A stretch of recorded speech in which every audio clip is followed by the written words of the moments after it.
साथियों, जय हिंद, जय भारत, वंदे मातरम। मैं आपका साथी वेटरन ओम प्रकाश जैसलमेर से। आज के मंथन में हम चर्चा करेंगे।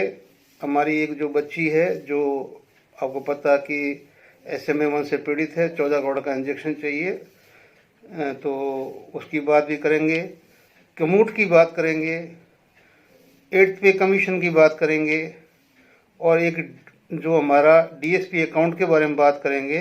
और साथ में सबसे बड़ी बात है कि कम्यूट के अंदर भी एक झोल चल रहा है, जो झोल मेरे को नहीं पता था खुद को, इसलिए मैंने अपना एग्जाम्पल दे के आपको ये बात बता रहा हूँ कि कहीं आपके साथ भी वो तो नहीं हो रहा है जो मेरे साथ हुआ है। मैं तो अपना एक्शन लूँगा ही लूँगा। हो सकता है जो मेरे साथ हुआ हो आपके साथ भी हुआ हो, इसलिए आप भी वो लोग चेक कर लें। तो आते हम पे कमीशन के ऊपर। साथियों, सबको पता है कि फरवरी के अंदर बजट बैठने वाला है, और जो पे कमीशन हमारा है, बजट कब है? 25 फरवरी के अंदर। और हमारा पे कमीशन लागू कब है? As per recommendation of 7th पे कमीशन 1 जनवरी 2026 को। इसका मतलब है कि इसके बाद का जो अगला जो हमारा जो बजट बैठेगा, वो पे कमीशन लागू होने की डेट के बाद का है। ठीक है ना? और अगर सरकार इस बजट के अंदर पे कमीशन की घोषणा या हमारा जो भी आगे वो क्या करना चाहती है, इसके बारे में जिक्र नहीं होता है, तो दोस्तों, जितने भी हमारे सेंट्रल गवर्नमेंट के जो एम्प्लॉयज़ है, सबकी सैलरी के ऊपर बढ़ोतरी का एक बहुत बड़ा प्रश्न चिन्ह खड़ा हो जाएगा। सरकार क्यों हर बात को मतलब छुपा के रखती है, और जब मुद्दा कोई मोड़ना होता है सरकार को, तो वो उस टाइम चाहे किसी का भी मुद्दा हो वो लेके आएगी, जिससे दुनिया का ध्यान भटक जाएगा। ऐसे ही आइटम हम भी बने हुए हैं, केंद्रीय कर्मचारी भी। मैं सेना की बात नहीं कर रहा हूँ, सभी की बात कर रहा हूँ। क्योंकि अभी श्री गोपाल जी ने चुनाव के तुरंत बाद रेलवे से उन्होंने तुरंत सबसे पहला अल्टीमेटम उनको यही दिया कि अब बात पहले पे कमीशन की होगी। क्या आप इस बजट के अंदर पे कमीशन की घोषणा कर रहे हो या नहीं कर रहे हो? और नहीं कर रहे हो तो आप बताओ, ताकि हम अपना एक्शन ले। रेल बंद होगी, सब कुछ होगा, लेकिन यही लोग जिनके हाथ में बाहर इतनी शक्ति है, पावर है, वही कर सकते हैं। बाकी सेना के तो हाथ बांधे हुए हैं। हमारा दिल दिमाग जो कुछ भी था, हमने भर्ती होने के टाइम में बाहर रख के गए थे गेट के बाहर, और वापस आते टाइम अगर हमारे गेट के बाहर मिल गया तो हमने उठा लिया, और अगर वो नहीं मिला तो हम अपनी बच्ची कुछ ज़िंदगी वैसे निकाल देते हैं। तो अब उम्मीदें हैं सिविल कर्मचारियों के संगठनों के ऊपर कि वो क्या करते हैं।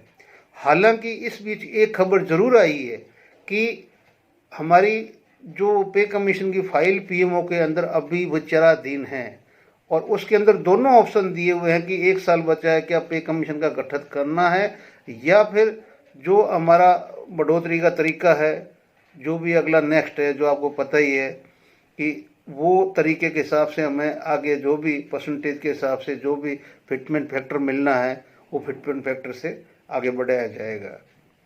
तो ये तो हो गई ये बात की पे कमीशन अगर अभी जिक्र नहीं होता है इसमें बजट के अंदर, तो समझो इसके ऊपर बहुत घुंडी ही घुंडी है। अब दूसरी बात है, आपने आगे सुन लिया, जयश्री का केस कोर्ट में चला गया है, कोर्ट ने हियरिंग कर ली है, नोटिस दे दिया है, और जितना जल्दी हो सके हो सकता है कि उस बच्ची का इलाज भी हो जाए।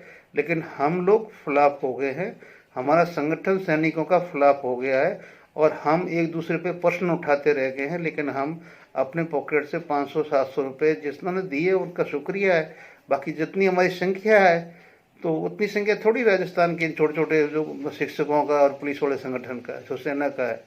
लेकिन उन्होंने अपने बच्चों को बचाया है, तो उनका परिवार, आज मैं खुद उनके संपर्क में हूँ, तो वो है। और बाकी सरकार क्यों करेगी? सरकार करेगी तो सरकार के गले में बहुत बड़ी आएगी ना, कि इतनी बड़ी बीमारी WHO ने बहुत पहले से डिक्लेयर कर रखी थी, इस बीमारी को अभी तो छुपाए रखा, इसका कोई इलाज कोई किया ही नहीं। आज ये है जो बच्चा पैदा होने से पहले इसकी जांच हो सकती है, यूरोपीय कंट्री कर रहे हैं, तो उनकी वहाँ एक पर्टिकुलर रेशियो है कि भी 600 के और 1000 के बीच में एक बच्चा आ रहा है। ठीक है ना? और हमारे यहाँ पे क्लियर WHO ने नोट में लिखा कि इंडिया जैसे कंट्री के अंदर तो इसकी जांच ही नहीं होती है। अब जब हमारे बच्चे को तकलीफ होती है तो हम पहुँचते हैं। तो और जो पैसे हमारे पास बचे हुए हैं, अगर हमें कोर्ट की तरफ से सरकार से हेल्प मिल जाती है तो 101% कल शाम को हमारी बात हुई, हम एफिडेविट देंगे गवर्नमेंट को, कोर्ट को, सबको कि वो पैसा भी अगला जो नियरेस्ट जिस बच्चे को बहुत जल्द आवश्यकता है वो पैसे उसको ट्रांसफ़र किए जाएंगे। अब आते हैं कम्यूट के ऊपर। साथियों, आप अभी आजकल क्या कि जब से ये केस कुछ होने लगे हैं तो पीसीडीए ने एक बड़ा अच्छा मतलब काम किया है, जो आदेश दिया अपने जो स्पर्श को कि आप जो पे स्लिप डालते हो पे स्लिप के अंदर डेट डाल दो कि इतनी तारीख को आपका है जो रीस्टोर होगा। तो आप सभी के पे जो अपना ये अपना स्लिप है उसके अंदर वो नीचे लिखा हुआ आ रहा है। अभी नवंबर में दो पे स्लिपें आए हैं, एक सीधी थी एक ये कम्यूट वाली थी। अब यहाँ मैंने अपना एग्जांपल दिया, आगे आप देख लेना कि जो रिकवरी, अब आपने 3 चीज़ का ध्यान जरूर देना है, अगर नहीं दोगे तो पछताओगे। मेरा तो अभी टाइम है कि मैं तो 16 में आया हूँ, लेकिन जो क्लोज पहुँच चुके हैं उनको पता नहीं है कि हमारा क्या हुआ है। तो मैंने जब ये पता चला, मैंने जब संपर्क किया तो मेरे को जो जवाब मिला, क्योंकि जो जब हमारी एसबीआई के अंदर खाता था तब तो मुझे वो एक ही डेट बताते थे, क्योंकि मेरी जो पहली किस्त कटी थी वो एक अमाउंट की कटी थी और आज तक वही अमाउंट कटती जा रही है, आज तक वही अमाउंट कटती जा रही है। ऐसा नहीं कि पहले कम कटा हो बाद में ज़्यादा कटा हो, ठीक है ना, या उसके दोनों में कटने के बीच वेरिएशन ज़्यादा हो गया हो। तो इसमें मतलब आपको मेरे को 3 डेट मिल रही है कि 3 डेटों के अंदर मतलब मेरा पहला 16 साल के बाद में 6,000 होगा, मतलब मेरा टोटल 20,125 है। तो 16 साल में जाके मतलब 6,000 समथिंग होगा, और 16 साल 2 महीने 3 महीने के अंदर जाके 1,000 और हो जाएगा। बाकी मेरा 18 साल के बाद में 12,000 मतलब रिस्टोर होगा। क्या बात हुई भाई, समझ में नहीं आया कुछ भी, ठीक है ना। अब वो कारण क्या बताते हैं कि भाई साहब आपने जो पेमेंट कब लिया था, आपने फर्स्ट सैलरी कब ड्रॉ की थी। अरे भाई डीएसपी अकाउंट है, सारा पैसा इसी में आया है, जो भी निकला अपना अकाउंट का ही निकला ना। अब कौन सी सैलरी थी, कौन सा उसमें इनकेसमेंट का था, कौन सा पीओ फंड का था, कौन सा कम्यूट का था, हमें क्या पता। उसमें से एक अमाउंट हमारी अकाउंट में आई हुई है, हमने विड्रॉ अगर मान लो तो 1-2 महीने में कर लिया है तो आप अपना काटो ना, आपको कौन मना कर रहा है। लेकिन ये सबके साथ धोखा हो सकता है, इसलिए सब 3 चीज़ें जो मैंने अपने क्लिप में बताई है आप भी कीजिए। अब करोगे तो अपने जो भी आप अपना ऑब्जर्वेशन उठाओगे उसमें आपने मेंशन करना है। दूसरा, कई लोगों को सही में पता नहीं है कि डीएसपी अकाउंट में, क्योंकि ये नियम कब बने हैं हमें पता ही नहीं है ना। अब जब ये हमने फॉर्म भरने हैं तब उस टाइम तो ये डीएसपी अपना स्पर्श था नहीं, और बैंक के अंदर नॉमिनी के लिए जरूरत नहीं। जो फॉर्म था हमने पेंशन आते टाइम सब कंप्लीट किया, ऑल ओके करके हम लोग पेंशन आए, पेंशन मिलनी शुरू हुई। हमारे पास ये किया कि जॉइंट अकाउंट होना चाहिए, हमने जॉइंट अकाउंट दे दिया, हमने ब्लैंक चेक दे दिया, सब कुछ दे दिया। अब हमारी भारतीय संविधान में जो मतलब एक हमारा एक्ट है, उस एक्ट के हिसाब से एनओके को जो फायदा मिलता है, और पेंशन रेगुलेशन में जो एनओके का दिया हुआ है, एनओके उसका सब कुछ अधिकारी है। लेकिन यहाँ एक नया क्लाउज जोड़ दिया स्पर्श आने के बाद में, या मैं तो स्पर्श का ही बल डालूंगा कि इसके बाद में ये चीज़ बाहर निकल के आई है कि जब इसमें आपका अलग से एक नॉमिनी होना चाहिए, अलग से होना चाहिए जो आपका बच्चा खुचा, मतलब आपकी वाइफ सिर्फ ऑनली आपकी पेंशन की हकदार है। उसके बाद में अगर आपका कोई और पैसा है तो या तो गवर्नमेंट के खाते में जाएगा या कहीं भी जाएगा। अगर आपका नॉमिनी है तो वो उस पैसे को क्लेम कर सकता है। तो भाइयों देर मत करो, 1 घंटे की भी देर मत करो। आपको अगर इस वीडियो से या पहले से किसी भी माध्यम पता चल गया तो क्यों करना। आप अपने बच्चे बच्ची को किसको भी देना एक नॉमिनी दे दो, ताकि उस नॉमिनी के नाम से आपका बाकी जो भी क्लेम है या है कोई इंश्योरेंस है वगैरह कुछ क्लेम किया जा सके और आपको अपना पैसा आपके वाइफ को मिल सके। नहीं तो सिर्फ पेंशन मिलेगी और कुछ नहीं मिलेगा। तो ये मतलब ये सब कुछ था। एफपीए की 12 जनवरी को मीटिंग है, आगरा में है, 10 बजे से 2:30 बजे तक के बीच का टाइमिंग है, और सब टाइम से पहुँचे। 2 डेलीगेट्स सारे के सारे देश से पहुँचे। साथ में उसमें हमने ईमेल एड्रेस अभी दिया हुआ क्लिप के अंदर, और साथ में 2 नंबर दिए हुए हैं। जो 11 तारीख को शाम को पहुँच रहे हैं कृपया वो इन नंबरों पे और ईमेल एड्रेस के ऊपर अपना पहुंचने का टाइम अपना जो भी डाल दें। रिजर्वेशन नहीं करवाया दोस्तों, अभी करवा लेना, सर्दी का मौसम है, बहुत ज़रूरी है। और हमारा और जो सुबह उतर के शाम को वापस चढ़ने वाले हैं उनको दिन का खाना है वो वहाँ पे प्रोवाइड हो जाएगा। लेकिन जो रात को रुकना है, रात का खाना है, जो कुछ भी है, तो वो उनको वो प्रबंध करेंगे। इसलिए आपने इस चीज़ को ध्यान रखना है। और आज मेरे पास में यही खबर थी, और देखते हैं कि 2 तारीख को जयश्री के लिए क्या आदेश आता है सुप्रीम कोर्ट के द्वारा। और बाकी कम्यूट वाला पॉइंट पक्का ध्यान रखो, अपना डीएसपी अकाउंट को ओके कर लो। जिंदगी कल हो न हो इस थ्योरी पे जियो, कल हो न हो। आज पता चला अपडेट कर दो, मुझे पता चला मैंने जाके अपने बच्चे का नाम दे दिया कि भाई ये मेरा एनओके है, ठीक है ना। अब मुझे 3 डेट पता करनी है, तो अब वहाँ से पता चल गया, तो अब मुझे तीनों डेट पता करनी बैंक से कि भाई मेरी पेंशन कब इनकेस हुई है, कब मैंने पहले विड्रॉ किया, और कब मेरा पहला कम्यूट कटा है, कितना कटा है, ठीक है ना। जब सारा का फिगर मिल गया तो मेरी ये जो कंप्लेंट है जो अपने आप ठीक हो जाएगी। और अगर कहीं गड़बड़ है तो मैं वापस आपको वीडियो में बताऊंगा कि भी इसमें ये चीज़, और बैंक भी कुछ बताएगा।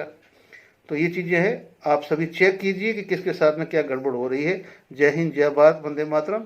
आप अगली क्लिपें देखें ताकि सारी की सारी काम की है वो आप है जो देखिए। जय हिंद, जय भारत। साथियों, कमूट में एक और घोटाला सामने आया है, और घोटाला नहीं है, ये एक तरह से धोखा है। और ये ऐसा धोखा है जो कई लोगों को पता नहीं चलता है। इवन दो ये पे स्लिप इसी नवंबर की मेरी है। जब से हम लोग या जो भी कोर्ट में गए हैं तब से पीसीडीए ने एक नया कॉलम बना के कम्यूट का विवरण देना शुरू कर दिया कि आपका कम्यूट कब रिस्टोर होगा। अब यहाँ पर जैसे कि मैंने जब अपना पे स्लिप निकाला तो ये आपके सामने आया कि मेरा है जो मतलब कम्यूट है जो मतलब 3 डेट को वापस रिस्टोर ये कर रहे हैं। मैं मतलब दिसंबर फर्स्ट वीक में मतलब 1 तारीख को 2016 को आउट हुआ हूँ। दिसंबर 1 तारीख को 16 को आउट हुआ हूँ। अब मेरा 31 में पूरा हो जाता है दिसंबर उसको, लेकिन 15 में भी पूरा नहीं है। ये वापस आगे जा रहे हैं 17 जनवरी 2032 को 6835 मेरा रिस्टोर कर रहे हैं। 1040 ये कर रहे हैं 31 जनवरी 2032 को, और 12250 है जो 2 जनवरी 2034 को, यानी कि 19 साल तक। 15 को छोड़ दीजिए और 15 और के बाद में 3 साल और ले लीजिए, यानी कि सीधे ही समझ लो कि 34 हो गया ना, तो 32 33 34, तो ये हो गया मेरा 15 और 3 18 साल। 18 साल तक मेरा ये कम्यूट कटेगा। अब जब मैंने इसका पता किया तो मैं आपको श्योरली बता रहा हूँ कि जवाब क्या मिलता है कि आपका है जो ये कब से है, जो आपने पेमेंट कब से उठाया था, आपने पेंशन कब उठाई थी पहली, जब से आपसे पहली पेंशन उठाई थी तभी आपका कम्यूट कटा है। और उसी हिसाब से जब से आपका पेंशन उठाया आपने अपने अकाउंट से, पेंशन अकाउंट से, और उसी डेट से फिर आपका कम्यूट कटा है। तो इसलिए ये आपका इतना आगे चला गया। आपने जो भी जिस टाइम से मतलब ये मेरे समझ में नहीं आ रहा है कि मेरा सारा का सारा चीज़ सब एक साथ हो गया था। और अब आप लोगों ने एक काम पक्का करना है कि आपकी पहली पेमेंट क्रेडिट कब हुई है, आपकी पहली पेंशन क्रेडिट कब हुई है, और उस क्रेडिट होने के साथ में आपका उसमें कम्यूट कितना कटा है, और आपने पहला विड्रॉल कब किया है। ये 3 चीज़ आप है जो अपने पास में रखिए। और उसके बाद में आपका पे स्लिप जो अभी नवंबर में नहीं देख सकते हो तो निकाल के देखो, दिसंबर का देखो, और इस चीज़ से वेरीफाई करो कि कहीं आप भी इस धोखे का शिकार तो नहीं हो। और मुझे पता है कि हजारों नहीं लाखों आदमी इसके शिकार होंगे, क्योंकि जब बैंक में हमारा ये अकाउंट था तो बैंक हमारे को एक ही डेट बता रही थी उस टाइम में कि वो हमारा कम्यूट कब है जो रिस्टोर हो रहा है, और वो 15 साल और कुछ महीने बता रहा था जो उस टाइम में बैंक में जो हमारा अकाउंट था। लेकिन पीसीडीए में जाने के बाद में पता नहीं कितने नए नए रूल रेगुलेशन नियम लागू होते जा रहे हैं, और अपने आप होते जा रहे हैं, आपको उसकी कोई सूचना नहीं है कि ये चीज़ हमने बदलाव किया है, ये बदलाव किया, ये बदलाव किया। कर कौन रहा है? पीसीडीए तो एक पेइंग एजेंसी है हमारी, कंट्रोलर एजेंसी है, लेकिन आदेश कौन दे रहा है इस चीज़ों का इस तरह से? ये किसने मेरा अगर एक ही अकाउंट है तो मेरा पीएफ फंड भी उसी में आया, मेरा कम्यूट भी उसी में आया, मेरा पेंशन भी उसी में आया, और उससे मैं विड्रॉ जा रहा हूँ। अब मैं उसमें से पैसा निकाल रहा हूँ, उसमें से मेरा पेंशन कौन सा है, वो क्या अलग अलग मैं उसमें हेडिंग डालूंगा कि मैं ये पैसा निकाल रहा हूँ, ये उसका, ये उसका, ये उसका? एक ही अकाउंट में अगर सारा पैसा है तो उस पैसे को अगर मैं उस हिसाब से निकालता हूँ, और बाकी वो है जो ऑटो एफडी हो जाता है, वो सिस्टम है बैंक के अंदर कि आपका 12,000 13,000 रुपये रखा जाता है, बाकी वो पूरा ऑटो में चला ऑटो स्विप में चला जाता है। तो ऑटो स्विप में सारा पैसा गया आपका, कोई एक पैसा नहीं गया, वो तीनों का तीनों जो 3 4 हेडिंग का जो पैसा आपका आया सब गया उसके अंदर, इन्वेस्टमेंट का गया, सब कुछ गया। लेकिन आप जो निकाल रहे हो उसका हेडिंग कैसे पता चलेगा कि आप पेंशन नहीं उठा रहे हो? अब हमें मतलब ये वापस जवाब देना पीसीडीए का वर्बली मेरे टेलीफोनिकली कि आपने पहली पेंशन जब उठाई है, पहली पेंशन जब आपकी उठी है उसी दिन को आपका रिस्टोर होगा। और आपकी पहली पेंशन उठने हमारे पास रिकॉर्ड है, वो इतनी तारीख का है, जो 3 साल आगे का बता रहा है। अरे भाई एक ही अकाउंट है, उसमें सारा पैसा आया हुआ, मुझे क्या पता कौन सा आपने कौन सी डेट फिक्स की भाई पेंशन की, कैसे की है? मैंने विड्रॉल फॉर्म के अंदर पेंशन लिखा कि नहीं लिखा, या पैसा मैंने चेक से दिया या ऑनलाइन दिया, ये समझ से परे की बात है। और ये सबके साथ धोखा हुआ है, सब लोग देख लेना।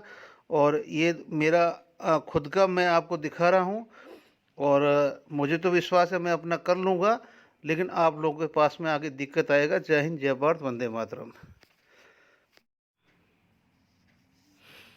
ये दोस्तों सेंट्रल गवर्नमेंट के जितने भी एम्प्लॉई है, चाहे वो BSF, CRPF, army, defence, military, paramilitary force, सब के लिए है कि आपका डीएसपी अकाउंट जो होता है, सर्विस का कोड अलग है और पेंशन का कोड अलग है। अगर आपने अपने खाते को डीएसपी में है, आप पेंशन आ गए हैं, तो फटाफट उसका कोड चेंज करा लीजिए। और अगर कोड चेंज नहीं कराओगे और आपको कुछ हो जाता है तो फिर आपका क्लेम होना बहुत ही मुश्किल है। ये दो चीज़ें अभी मतलब एक चीज़ और इसके साथ में मैं लिखी हुई नहीं है, लेकिन वो मैं आप मतलब गवर्नमेंट की जो एडवाइजरी है उसके अंदर क्लियर दे दिया है कि अभी आपको मतलब एनओके को ही सब कुछ नहीं मिलेगा, आपको एक नॉमिनी भी इस खाते में डालना पड़ेगा डीएसपी वाले में। और नॉमिनी है जो आपका जो रिमेनिंग पेंशन के अलावा जितनी भी अमाउंट है वो नॉमिनी के नाम से निकलेगी। तो इसलिए ये मैं आपसे बोलता हूँ कि भाई कोई चूको मत, फटाफट अपने बैंक में जाओ, एक फॉर्म भरो, और उसमें बस टिक मार्क करना है या बस लिखना है कि मेरा पेंशन अकाउंट है जो डीएसपी कोड में डाल दो। डीएसपी कोड का मेरा अपना पेंशन कोड का डीएसपी अकाउंट मेरा ट्रांसफ़र कर दो बस, और कुछ नहीं लिखना है। और एक नॉमिनी का नाम, आधार कार्ड आपने देना, उसका सिग्नेचर देना है, ठीक है ना। और जो आधार कार्ड के पीछे आपका नाम है ही है, जो आपका सन है या कोई भी है जिसको भी देना है तो आप उसको दे दीजिए, ताकि आपका जब आपके कुछ हो जाए तो आपके बाद में आपकी वाइफ के साथ साथ जो भी बाकी आपका ड्यूज़ है जितना भी है वो आपका नॉमिनी क्लेम करेगा, ठीक है ना। वो क्लेम नॉमिनी करेगा, आपकी वाइफ नहीं कर पाएगी। आप वाइफ सिर्फ पेंशन तक सीमित कर दी गई है, बाकी आपकी नॉमिनी को उसको भी एक अलग कर दिया है। बाकी आपके एनओ के नेक्स्ट ऑफ किंग है तो वो आपके सारी संपत्ति का अधिकार कैसे नहीं होता? अगर यहाँ तो कोर्ट संविधान उसको संपत्ति का अधिकार दे रहे हैं, और यहाँ ये सरकार है उसको एक उसका जो छोटा मोटा कोई 4 पैसे बचे हुए अकाउंट के है, आदि मर गया है, तो वो उसकी एनओके नहीं ले सकती है, उसके लिए नॉमिनी चाहिए। और नॉमिनी भी वाइफ नहीं हो सकती, वो भी कोई थर्ड पर्सन हो सकता है। तो वाह रे वाह, ये देश महान है। क्यों कि नॉमिनी, लोग तो डेली मर रहे हैं ना, हजारों लोग मर रहे हैं, नॉमिनी नहीं मिल रहे हैं, वो पैसा कहाँ जा रहा है? गवर्नमेंट के खाते में। आप ऐसा रूल बना दो जिसके थ्रू गवर्नमेंट के खाते में वापस पैसा आ जाए, देना ना पड़े। और कुछ नहीं है, मुझे चाहे आप गालियाँ दो लेकिन मैं सही बोल रहा हूँ। ऐसी पॉलिसियाँ हैं कि पेट काट लिया, सब कुछ काट लिया, दिमाग काट लिया, हमारी इज्जत काट ली, कुछ भी नहीं छोड़ा है, ठीक है ना। मैं तो सेम बोलूँगा बिल्कुल ही कि भाई हमारे प्रति, कर्मचारियों के प्रति, विशेष तौर से सेना इस देश के ऊपर अब इतनी भारी पड़ गई है, मतलब कि सेना को संभालना इनके लिए मुश्किल हो गया है। और हजारों नहीं, लाखों करोड़ रुपए का एनपीए माफ़ कर दिया है इन उद्योगपतियों का, उसके आगे सेना का एक मुट्ठी पर खर्चा नहीं है। उस जो एनपीए का जो दुरुपयोग का है, जो लाखों करोड़ रुपए जो माफ़ किया गया है, उसको तो आप गूगल पे सर्च करो कि पिछले 10 साल में एनपीए कितना हुआ है उद्योगपतियों के लिए, ठीक है ना। और सेना का जो टोटल खर्चा कितना था, उसमें खर्च कितना हुआ है। हमारे अधिकारी अपने आप को सुपीरियर साबित करने के लिए जो सेना का फंड है वो भी खर्च नहीं करते हैं, और 31 मार्च को वापस गवर्नमेंट को जमा कराते हैं। अरे इस जनरल साहब ने इन्होंने तो इतना पैसा बचा लिया, इतना पैसा बचा लिया, इनको तो आगे और कहीं ना कहीं पेंशन के बाद में भी उस जगह बैठो जहाँ से ये गवर्नमेंट के लिए पैसा बचा सके। तो आगे आपकी मर्जी भैया, लेकिन ये 2 काम आप ज़रूर कर लीजिए, ठीक है ना। आप इसमें डीएसपी अकाउंट, पेंशन कोड, और साथ में दूसरा नॉमिनी। Thank you. जय हिंद, जय भारत। ये 4-5 महीने के बाद में, अब जून में ये चिट्ठी वायरल हुई थी और 1 महीना मतलब इसमें चलती रही ग्रुपों के अंदर, और अब ग्रुपों में वापस फिर डाल दी गई है। और इसके अंदर अभी नीचे नीचे नोट क्या दे रहे हैं, सभी से निवेदन है कि जिनके पेंशन आए 12 वर्ष हो गए हैं वो तुरंत अपने रिकॉर्ड ऑफिस या पीसीडीए पेंशन कम्यूटेशन का कटौती बंद करवाएं। कैसे होगा भाई, ये डालने वाले को सोचना चाहिए यार। इसके अंदर ओनली फॉर एक लेटर डाला गया है, एक ऑल इंडिया जो भी अपना डिफेंस एम्प्लॉय जो एसोसिएशन है या जो भी फेडरेशन है, वो उसने मतलब ये चीज़ डाली थी सीधे डायरेक्टली गवर्नमेंट को, और गवर्नमेंट ने ऑफिस मेमोरेंडम के तहत उसको है जो आगे फर्दर इम्प्लीमेंटेशन होना है कि नहीं होना है, ठीक है ना, उसको भेजा था। उसमें लिखा हुआ पैरा 2 के अंदर clear, it is requested there action taken in the matter, ठीक है ना, may be concern convey directly to the applicant. जो एप्लीकेंट है उसमें इसमें जो भी आपने एक्शन लेना है क्या है क्या नहीं, उसको जो डायरेक्ट एप्लीकेंट को आप दे दीजिए। ये अंडर सेक्रेटरी को दिया गया था, और अंडर सेक्रेटरी ने और कॉपी टू उसमें भी जो अपने श्री कुमार है, general secretary all India defence employ का है, तो उनको वो इन्फो देनी थी कि भाई क्या एक्शन हुआ क्या नहीं हुआ। लेकिन यहाँ है जो सीधा मतलब कम्युनिटी कम हो रहा है, तो भाई जल्दी करो, फटाफट सारे के सारे रिकॉर्ड पहुँचो, खुद ही पहुँचो यार, टिकट लगेगा यार, ये लेटर की कॉपी निकालो और पहुँच जाओ और वहाँ जाके करवा लो फटाफट। यही है हमारा एक्शन। साथियों, बड़ी खुशी की बात है कि हमारी जयश्री का केस है जो सुप्रीम कोर्ट ने एक्सेप्ट कर लिया है, और ये एप्लीकेशन हमने 6-7 दिन पहले लगाई थी और एक्सेप्ट भी कर लिया है। कल 19 तारीख को इसकी फर्स्ट हियरिंग थी। इस केस को हमारे ही एडवोकेट लड़ रहे हैं। आप मानेंगे नहीं, उनकी लाखों रुपए की फ़ीस होती है, लेकिन इस केस को उन्होंने फ्री ऑफ कॉस्ट में लड़ने का इरादा किया है। उन्होंने विश्वास दिलाया है कि मैं इस केस को लड़ूंगा और इस बच्ची के लिए मेरी तरफ से ये डोनेशन ही होगा। और कल ही हियरिंग इतनी अच्छी रही कि गवर्नमेंट को पहला नोटिस दे दिया गया है कि जितना जल्दी हो सके इस बच्ची के लिए पैसे का अरेंजमेंट करें। और दूसरी तारीख भी बहुत नज़दीक 2 जनवरी की दी है, 2 तारीख है, और इस 2 तारीख पे देखते हैं क्या होता है। अब यहाँ पर ये है कि दोस्तों, बहुत लोगों को ये लगता है कि सेना में सब कुछ ठीक है और सेना में जो जाते हैं उनका इलाज होता, तो इलाज होता तो इस बच्ची के लिए इसके पिता को और हमारे को सैनिकों को इस बच्ची को लेके और सुप्रीम कोर्ट में क्यों जाना पड़ता है। आज कहीं से भी कोई हमें मिल जाता तो हमें क्यों जाते, नहीं जाना पड़ता ना। वो हमारे राजस्थान के 2 केस थे, दोनों में कहीं किसी कोर्ट में नहीं गए। उनके विभाग के दानदाता थे, उन्होंने दिया, अपनी एक दिन की सैलरी दी, हो गया, आ गया इंजेक्शन और लग गया, ठीक है ना। किसी का एहसान नहीं है, उस कम्युनिटी का एहसान है, वो संगठन का एहसान है बस, शिक्षकों का और पुलिस का, जो अर्जुन जांगीड़ और हरदयांश धौलपुर सीकर। लेकिन यहाँ पर हम सैनिक अपने मकसद में फेल हो गए। आज कम से कम 6 महीने से ऊपर हो गया हमारे को चिल्लाते हुए, लेकिन सब हमें वापस लिख रहे हैं, ये होता है वो होता है। एडवाइज हर किसी के पास में है, लेकिन 2 पैसे देने के लिए उनके पास नहीं है। ये मैं छाती ठोक के बोल रहा हूँ। फिर भी हम 2.5 करोड़ तक पहुँचे, और अभी हम विश्वास दिलाते कि अगर टाइम से इस बच्चे को इंजेक्शन लग गया, गवर्नमेंट के द्वारा पैसे का अरेंजमेंट हो गया कोर्ट के मार्फत, तो हम वादा करते हैं कि वो सारा एक एक पैसा, एक एक पाई, वो सारी की सारी हम है जो इस तरह का बच्चा आगे है। यार मैं आपको एक बात बता दूं कि हिंदुस्तान से में अनरिपोर्टिंग टोटल 14,000 केस है एज पर WHO, लेकिन जो रिपोर्टेड केस है वो 3500 से ऊपर है। अकेले राजस्थान के अंदर 37 केस है जिन डॉक्टरों से हम बात कर चुके हैं, ठीक है ना। जिसने अर्जुन जांगिड़ का इलाज किया उस डॉक्टर से, जिसने हदियांश का इलाज किया उस डॉक्टर से, उनके पास में 9-9, 10-10 केस है।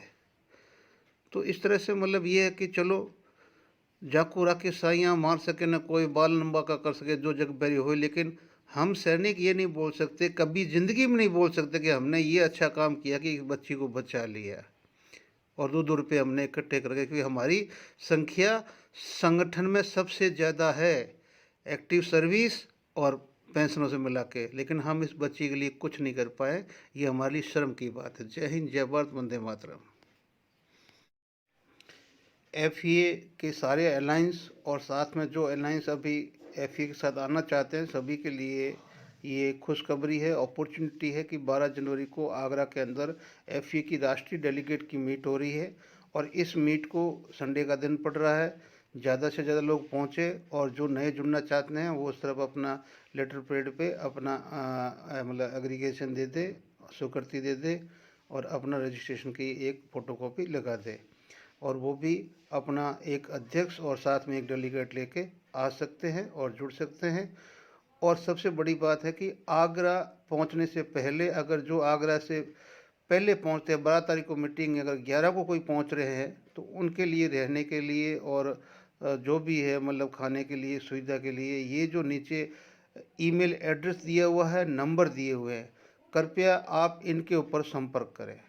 जितने भी लोग जा रहे हैं, अगर वो मॉर्निंग में आगरा उतर रहे हैं, दिन में अपना काम करके शाम को आ रहे हैं वापस तो बात अलग है, दिन का खाना हो जाएगा। फिर भी जो जा रहे हैं शाम को इवनिंग में पहुंच रहे हैं वो तो कम से कम है जो आप है जो वहाँ है जो पहुंच सकते हैं। 10 बजे से पहले पहुंच जाएंगे, 2:30 बजे मीटिंग ख़त्म हो जाएगी, शाम की गाड़ियाँ मिल जाएगी। लेकिन जो हमारा 11 तारीख को शाम को जो पहुंचेंगे उनका रहना खाना का बंदोबस्त करना पड़ेगा, तो इसलिए आप सभी ने इन्फॉर्म कर देना है। ये जो ईमेल एड्रेस भी नीचे दिया हुआ है, ईमेल का दिया हुआ है FEAunity@gmail.com और ये नंबर दिया हुआ है, तो ये नंबरों पे आप सूचना कर दें। जय हिंद, जय भारत।